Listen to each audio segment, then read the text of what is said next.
How was the cross of Jesus erected on the Mount of Calvary, also called Golgotha, the place of the skull? The upright of the cross was in the ground already, and Jesus had carried the crossbeam 500 metres and more with some limited help.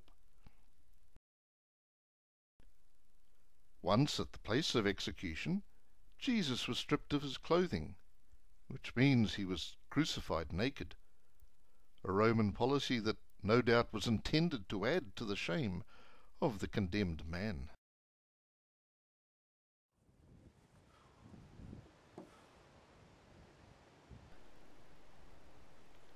The Romans used nails about 5 inches long, like this.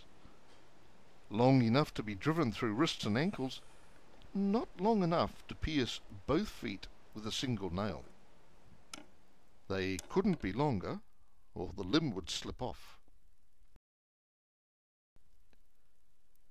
So, how was he nailed? Traditional art has depicted Jesus being laid on his back on the cross to be nailed.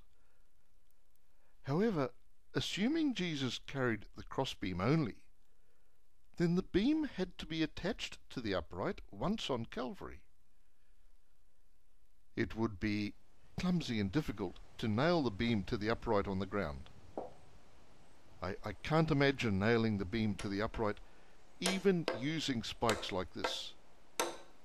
It's just too hard to hammer through wood this thick, then through another plank. Then, if there was the weight of a man on a cross, it would be too heavy to lift, even for a group of soldiers who would get in each other's way. The upright must have been in the ground already, perhaps used on several occasions. So how was the beam attached? The upright must have been notched. If notched like this, the beam would still have had to be nailed or tied. A central notch like this would be easier, but the beam would still have to be carefully lifted and it could slip around.